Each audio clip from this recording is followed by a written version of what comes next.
Is it really possible to build a perfect physique in 6 months? It's a question almost everyone asks at least one in their life. But very few people ever get a real answer. And the truth is, most people fail long before they even get close.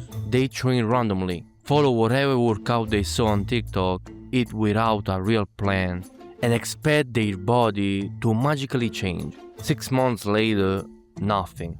Same body, same frustration, and same question: why it didn't work?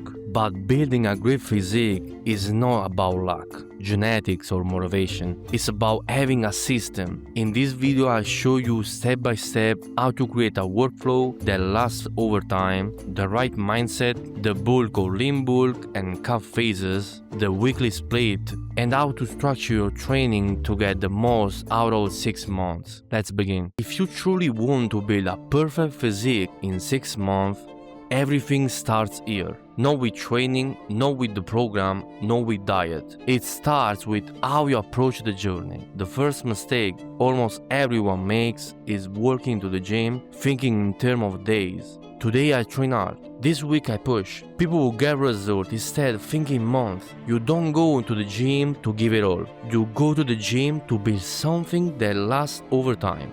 This means one very simple thing: every workout must be intense enough to stimulate the body, but sustainable enough to allow you to come back the following week. If you walk in with the idea of destroying yourself every time, you won't last long. If you walk in with the idea of improving a little but often, you will last long enough to change your body. Another fundamental point is to stop comparing yourself to others. In the gym, there will always be someone bigger, stronger, more defined. Watching them won't make you grow faster. The only comparison that matters is with who you were yesterday. Now that the way of thinking is clear, let's move to the second step.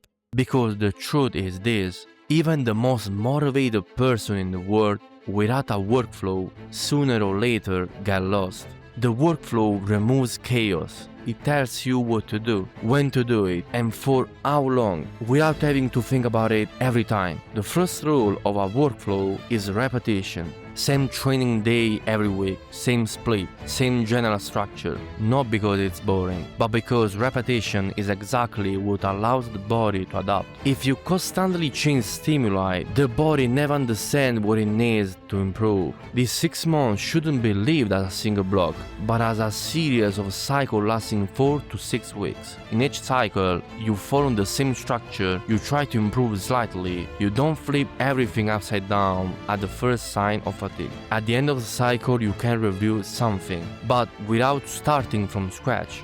Another key point of the workflow is energy management. Training well doesn't mean training at the maximum intensity all the time. It means distributing effort intelligently. There will be weeks when you feel strong and weeks when you feel more tired. That's why it's important to choose a sustainable number of training sessions. Before choosing which one is best for us, we need to understand what they are. Bulk. Bulk is a phase where you eat more than your maintenance calories to increase weight and muscle mass. You're giving the body more energy than it consumes, so it can build new tissue. Every time you train, you create micro damage in muscle fibers. To repair them, the body needs energy. This is where the caloric surplus comes in. When you eat more than your needs, first, insulin levels increase, an hormone that pushes nutrients into cells. 2. The body is less stressed, so cortisol, the catabolic hormone, decreases. 3. Amino acids from proteins are used to build, not just to survive. Protein synthesis is the process by which the body builds new muscle. When it's higher than muscle breakdown, you grow. In a bulk, this balance is easier to achieve.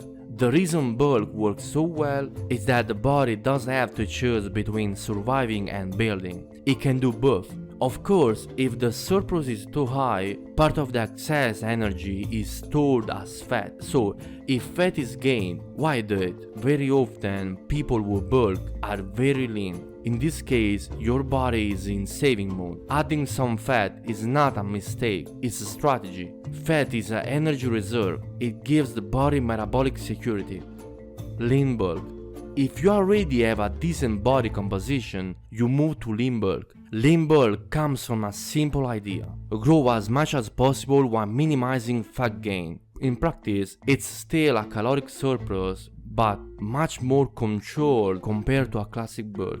The mechanism is the same, but there is a downside: speed and dedication. In a lean bulk, you grow more slowly, but in a cleaner way. If you don't pay attention to what you eat, you can still accumulate a lot of fat, turning it into a bulk. It's the ideal choosing if you want to improve your physique without losing definition. You want to avoid long cutting phase later.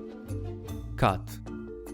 Cut is the phase where the goal is to eliminate accumulated fat while maintaining the muscle build before. During a cut, you eat less than your maintenance calories. The body, lacking enough energy from food, starts using fat as an energy source. Weight training remains fundamental because it tells the body to keep muscle and use fat as fuel. So when does it make sense? Cut is done after a bulk. At that point, cut removes the fat and makes the work visible. When should it not be done? If you followed a lean bulk with minimal fat gain, in most cases a cut is not necessary. The physique is already lean and you can continue growing without interrupting the process. Once mindset, workflow and nutrition phases are clear, one of the most common questions comes up. How do I split training during the week? The weekly split I recommend the most is upper-lower. The reason is simple: it rates all muscle groups evenly, without leaving anything behind. On upper days, you train the entire upper body, chest, back, shoulders and arms. On lower day, you train the entire lower body, legs, glutes and core. For beginners, this is fundamental. Many start with splits where muscles are divided by day: chest, shoulders, triceps one day, back, biceps another, legs and abs another. The problem is that some muscles get too much work while others get too little. The result over time is the muscular imbalance: shoulder rolling forward, neglected back, under-trained legs. Another advantage is simplicity. You always know what to train, no need to remember 1,000 details. This makes the split easy to follow for months, and that's exactly what brings results. Now that mindset, workflow, nutrition and split are clear, let's move to the most practical part, the program. It's a structure around 3 workouts per week because it's sustainable, realistic and allows good recovery while keeping training quality high. There are 2 programs, A and B. The structure is simple but very effective. One week you do 2 upper and 1 lower. The next week you do 2 lower and 1 upper. You keep alternating like this. No body parts is left behind. One very important thing before starting: don't begin with weights that are too heavy. Choose loads allows you to control the movement well, complete all the reps and maintain good technique. Progression is simple. If you manage to complete all set and all reps with good control, in the next session you can slightly increase the weight. Don't be afraid to increase. The body only grows if the stimulus grows. If you improve a little every week, even slightly, after 6 months the change is massive. If this video gives you a new perspective, leave a like and a comment with the fear you want to face starting tomorrow. Subscribe to the channel and hit the bell so you don't miss other content like this. Share it with someone you know who needs this message. See you soon.